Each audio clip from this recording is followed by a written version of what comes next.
હું એક કચ્છ વિસ્તારમાંથી આવું છું, જેને આપણે પછાત વિસ્તાર પણ કહીએ. જે ઝાંસી કી રાણીનો વિસ્તાર છે, ત્યાં એક બ્લાઇન્ડ લોકોની ક્રિકેટ એકેડમી છે. ત્યાં અહીંયાથી જવા માટે મને આ સંસ્થાએ રોજ 300 રૂપિયા આપતી. સંસ્થાના ખર્ચેથી અને મને ત્યાં મૂકવા પણ માસા પોતાની ગાડી થ્રુ આવતા. અને એમાં પણ દુનિયાનો યંગેસ્ટ ખેલાડી તરીકે રમવાનું છું. મારી ઉંમર હજી 18 વર્ષ જ છે. બ્લાઇન્ડ ક્રિકેટ છે એમાં આજ સુધીમાં 7 વર્લ્ડ કપ રમાડ્યા છે અને 7 વર્લ્ડ કપ ભારતની ટીમ જીતી છે. તો કેમ છે ગુજરાતની જનતા? અત્યારે આપણે આવી ગયા છીએ પ્રજ્ઞાચક્ષુ કુમાર છાત્રાલયની અંદર. અહીંયા અંધ યુવાનો જે છે એમને છાત્રાલયની સુવિધા પૂરી પાડે છે. જે લોકોને અમદાવાદની અંદર કોઈ રિલેટિવ્સ નથી, એ લોકોને અહીંયા રહેવાની સુવિધા પૂરી પાડે છે. સવાર સાંજ બપોરનું ખાવાનું અહીંયા પૂરું પાડે છે. તો ચાલો મળીએ પ્રજ્ઞાચક્ષુ કુમાર છાત્રાલયના સંચાલકને. તો મિત્રો, અત્યારે આપણી સાથે છે અહીંના સંચાલક શ્રી ભારતીબેન. તો ભારતીબેન, તમે તો આપણી જે ફાઉન્ડેશન છે પ્રજ્ઞાચક્ષુ, એના વિશે થોડુંક. આ ઠક્કરનગર દિવ્યાંગ કેળવણી ધામ કુમાર છાત્રાલય છે. આમાં અમે 20 બાળકોને રાખ્યા છે મેં, અને એમને ખાવાનું પીવાનું 2 ટાઈમ ચા પાણી નાસ્તો બધી સુવિધા પૂરી પાડીએ છીએ. અને હું અને મારા ફેમિલી અમે સાથે મળીને આ બધા બાળકોને અમે સેવા કરીને અમે સાચવી લઈએ છીએ. બરાબર છે. તો આપણી જે આ પ્રજ્ઞાચક્ષુ ફાઉન્ડેશન છે એ છેલ્લા કેટલાક વર્ષથી ચાલે છે?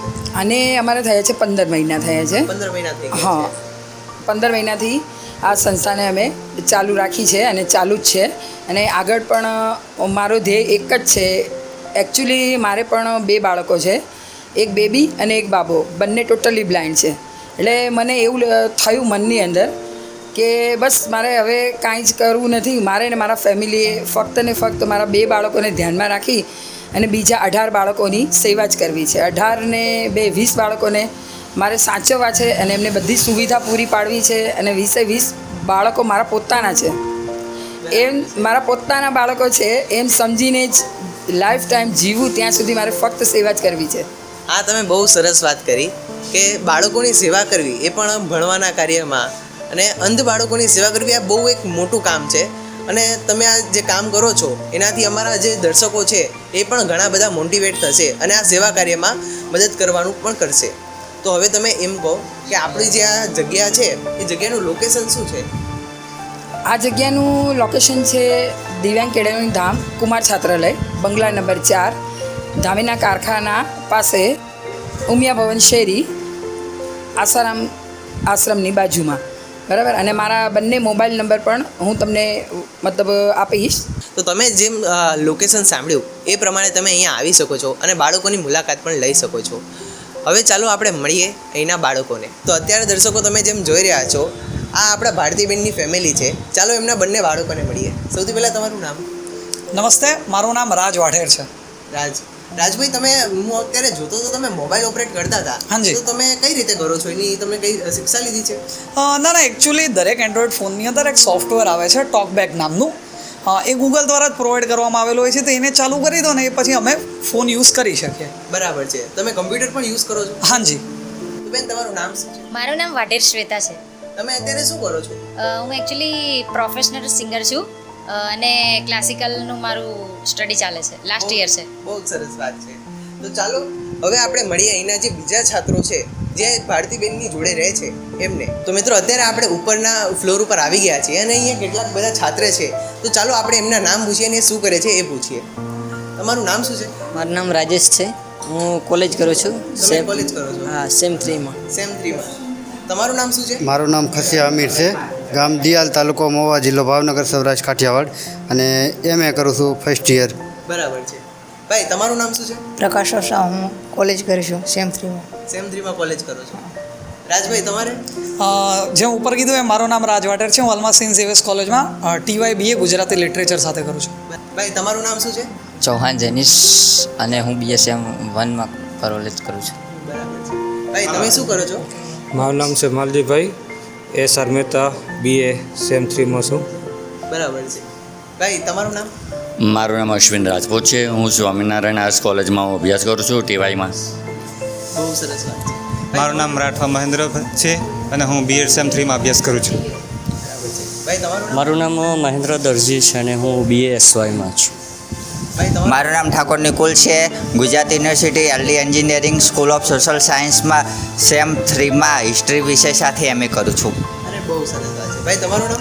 મારું નામ છે અંકિત જીવરાજ જાની અને મારું મૂળ વતન છે જેતપુર અને અહીંયા હું વસ્ત્રાપુર અંજન મંડળ ખાતે સ્ટોરમાં જોબ કરું છું. મારું નામ આહિર દશરથ.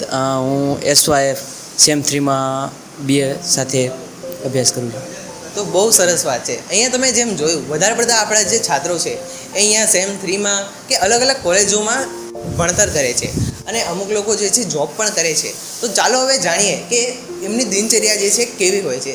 તો સૌથી પહેલાં તમે બધા કહો કે તમારી જે દિનચર્યા છે અને આપણા આંટી છે ભારતી આંટી એમની જોડે તમને કેવી મજા આવે છે? અમારે સવારે તો ઉઠી જ જવાનું હોય, લગભગ 6:30 વાગ્યાની આસપાસ અમે ઉઠી જઈએ અને પછી જે સવારનું હોય બ્રશ બધું પતાવીને ચા નાસ્તો અમને માસી બની જ આપે અને જો કોલેજ જવાનું હોય છોકરાઓને તો વહેલા એ બની આપે અમને. 6 વાગે અમને ચા નાસ્તો તો બની ગયેલો જ હોય છે. જેમ વિદ્યાર્થીઓ તેમનો દૈનિક ક્રિયા પતાવીને ચા નાસ્તો કરીને પોતપોતાની રીતે મોર્નિંગ કોલેજમાં નીકળી જાય છે 6:30 વાગે અને બપોરની કોલેજવાળાને પણ જમવાનું પણ 10 વાગે તૈયાર કરી દે છે અને જમીને પણ અમે 11 વાગે ક્લાસ એટેન્ડ કરવા જઈ શકીએ છીએ. બહુ સરસ વાત છે. તો જે આપણા ભારતી આંટી છે એ અમને સવારનું ખાવાનું, બપોરનું ખાવાનું અને રાતનું ડિનર પણ પ્રોવાઈડ કરે છે અને અહીંયા રહેવાની પણ સુવિધા આપે છે. તો આપણા જે ભારતી આંટી છે એ આટલી મસ્ત સેવાનું કાર્ય કરે છે તો આપણે શું કામ એમની મદદ ના કરવી જોઈએ? તો એમનો જે કોન્ટેક્ટ નંબર છે એ તમને નીચે આવી જતો હશે. એમને તમે કોન્ટેક્ટ કરીને પણ એમની મદદ કરી શકો છો. તો ચાલો હવે આપણે ભારતી આંટીને પૂછીએ કે આ લોકોની જે આખી દિનચર્યા છે એ કેવી રહે છે અને એ લોકોને કઈ સેવાઓ પ્રોવાઈડ કરે છે. સવારે પહેલાં તો મોર્નિંગમાં 5 વાગે ઉઠું, પછી 6 વાગે ચા નાસ્તાનો સમય હોય એટલે 6 થી 8નો ચા નાસ્તાનો સમય છે ત્યારે બધા બાળકો ચા નાસ્તો કરી અને મોર્નિંગની કોલેજમાં જાય છે. પછી મોર્નિંગની કોલેજ વાળા જાય પછી જે મતલબ બપોરવાળી કોલેજવાળા હોય એ લોકોને બધાને જમવાનું હોય, એ લોકોનું જમવાનું રેડી કરીએ એટલે 11 થી 12ની અંદર એ લોકો જમી અને પછી બપોરની કોલેજવાળા એ લોકો જાય છે. પછી સાંજે 5:30 વાગે રસોઈ સ્ટાર્ટ કરીએ એટલે રસોઈ બનતા 7 વાગી જાય. 7:30 થી 8 વાગ્યાની અંદર બધા બાળકોને મતલબ જમવાનું સ્ટાર્ટ કરીએ એટલે 9 વાગ્યા સુધી જમવાનું ફિનિશ થઈ જાય. ભાઈ 9 વાગે એટલે હનુમાન ચાલીસા ચાલુ કરીએ. હનુમાન ચાલીસા પતી જાય પછી હાજરી પૂરીએ છીએ અમે અને જેટલા બાળકો છે એટલાની હાજરી પૂરાઈ જાય અને જે બાળકો નથી ગેરહાજર છે એની હાજરી અમે પૂરતા નથી. અને પછી 10:30 વાગે એટલે અમે ગેટને લોક લગાવી દઈએ છીએ, તાળું મારીએ એટલે કોઈ પણ સ્ટુડન્ટ બહાર જાય નહીં અને અંદર આવી ના શકે એના માટે. પણ નોન સ્ટોપ લગભગ બધા જ છોકરાઓ અમારે અંદર જ હોય છે, કોઈ બહાર જતા જ નથી. 10 વાગ્યા પછી બધા છોકરાઓ અંદર આવી જ જાય છે એટલે અને રાત્રે બધું કામ ફિનિશ કરતાં રાત્રે 12 તો વાગી જ જાય. પણ તો બી કામ કરવાની બહુ જ મજા આવે છે એમ. મને એટલું બધું ગમે છે ને કે નહીં, સારું લાગે છે કે સવારે 5 થી રાત્રે 12 વાગ્યા સુધી આપણે છોકરાઓની સાથે હળી મળીને આનંદ ઉલ્લાસ મનાવીએ. એ લોકોને જોઈતું શું જરૂરિયાત છે, એ લોકોની માંગ શું છે, એ લોકોને શું જોઈએ છે, બધી જ વસ્તુ અહીંથી પૂરી પડી જાય છે. અને આ બધી વસ્તુ મારી પાસે માંગે, માસી આ જોઈએ, ગમે ત્યારે એની ટાઈમ કાંઈ પણ જોઈએ ને આપણે મળી જ જાય, આપણે આપવાનું જ. એટલે સવારે 5 થી 12 વાગ્યા સુધી જે પણ મારું રૂટિન કાર્ય છે મને બહુ મજા આવે છે અને વિચારું છું, મનની અંદર ફિક્સ કર્યું છે કે જ્યાં સુધી લાઈફ ટાઈમ જીવીશ નહીં ત્યાં સુધી આ જ કાર્ય કરવું છે.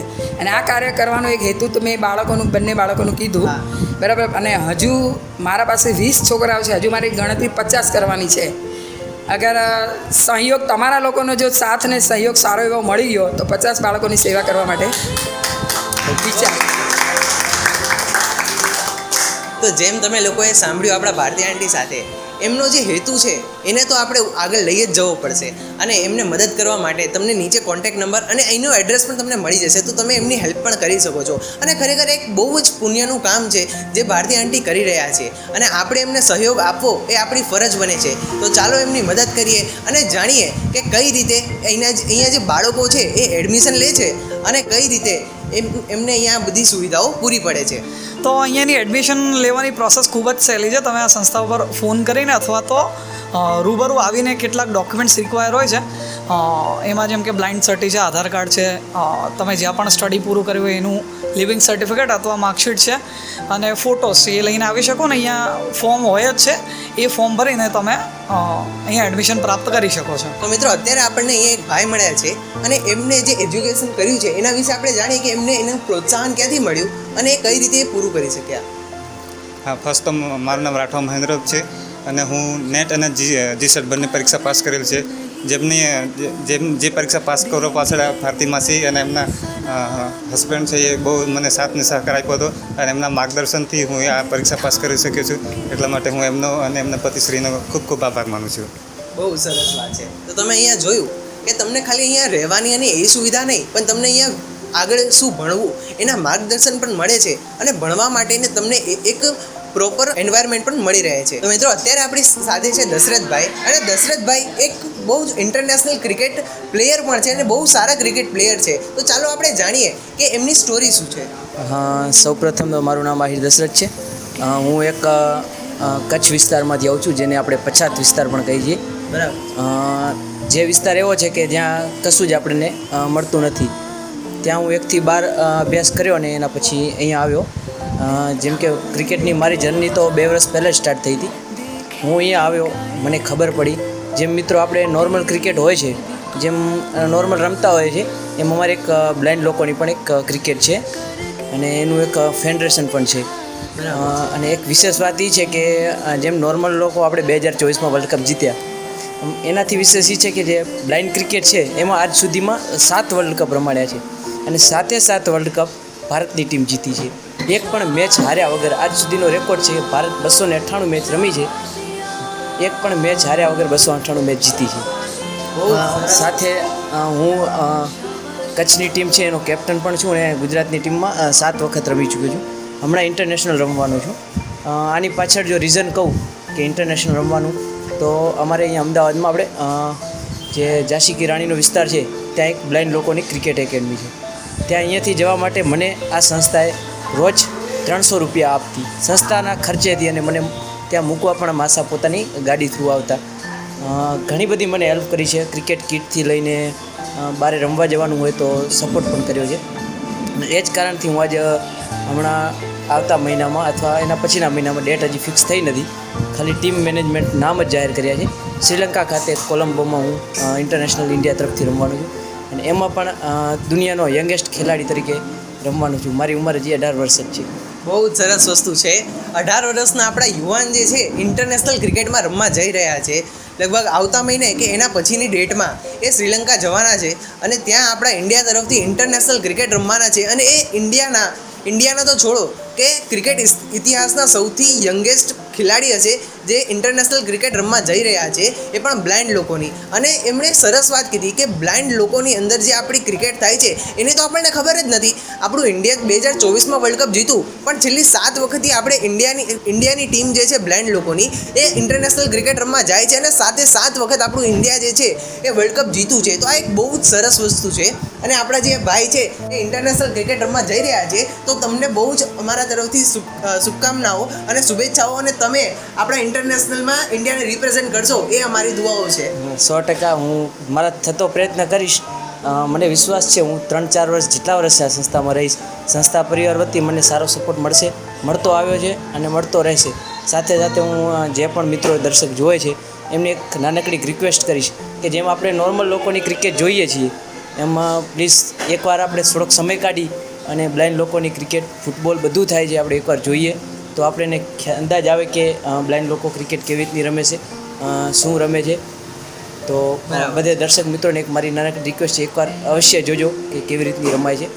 અને આપનો અને સંસ્થા પરિવારનો આભાર કે અમને આ લેવલ આપ્યું કે અમે અમારા વિચાર રજૂ કરી શકીએ. સારી વાત છે.